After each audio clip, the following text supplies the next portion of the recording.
wabiro bedo kwa ng'iyo gwenge 19 miwacho ni maga esal kata mana iwacho ni arid and semi-arid regions donge to gwenge wa mago makaluo naneno ka kaunti ma Homa Bay gi Migori gin moko kuomgi. Kochopo korka penjo ni climate change king'iyo githurniwa achako makuom ni wang'ado yiende osebedo ka wang'ado yiende to jok ma pidho gi be tin koro watemo ka wa reduce gimomiyo onego be ono ka sirkal seche moko temo push from 2016 wasebedo gi temo loko kata chike ma wan go pen chike ma wan go ka watemo medo gik ma miyo wabedo environmentally sane. Nitie the Climate Change Act ma 2016 Climate Change Act gi regulations ke tido ka ng'enyne seche moko kiyudo gima pok utimo uwegi locally wang'iyo ni to kara pinje ma oko time nade nikech climate change kaka akongo wacho ok en gima affect wa kendwa kaka Kenya gima watimo kendwa ok ni kaka nitie lokruok moro to odhi maloko kor lwasi mar Kenya koro kata gik ma jo Faransa timo gik ma jo Amerika timo kelo lokruok no koro seche ma wang'iyo kata ni wadwa loko pend chike ma wan godo wang'iyo ni to kara how is the international community handling this nikech kata kochopo ni kar industrialization gin mbele molowa to bedo ni gin mbele molowa no omino ni gichido aluora moloyo kaka wan wachide koro issues mabedo machako arise gin gik moko kaka carbon emissions nikech carbon dioxide gas mokwongo miwacho ni the highest culprit mar chido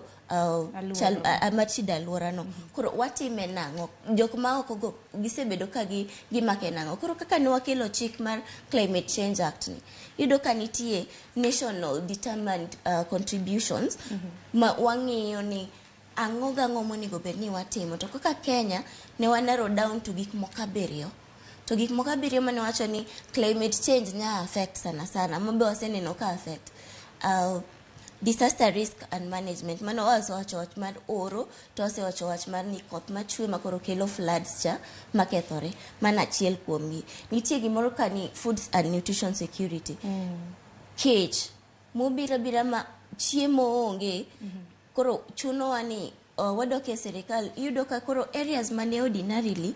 nigi chiemo nigi food security cha yudo ka ndalo oro to areas go medore asal areas Homa Bay Migori mako kuond mane nitie ga wach mar ni mar kech mako chopo ni seche moko koro kech nitie tiyudo ka nitie thuchewa mamoko makoro manyien mabe chako rely on government relief dong wasene kora mna poko mar chiemo ka piny owacho pogo nyake gwenge mago makaluo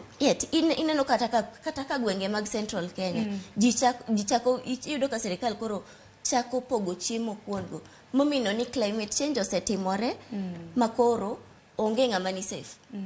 kochopo ni food security to koro it's a national issue kina wan gi water gi blue economy waseneno ka Lake Victoria iwacho ni population mar rech manigolo ne Lake Victoria osedok piny nikech kaka aluora osebedo kokethore wamedo ketho kata nembe ma wan go kata aoche ma wan go kuma ji nyatime fishing environment osebedo ka nikech industries ma wacho gin gi pollution moko gitere pi to moko dhi e muya madhi e pigi they end up in the large water bodies to ka gidhi kanyo gidhi nego rech mantie pi gidhi nego kata chiemb rech mano plants ma donge iwi pika gidhi medo ketho koro iyudo ka food security cha pod medo lal blue economy motimo koka fisheries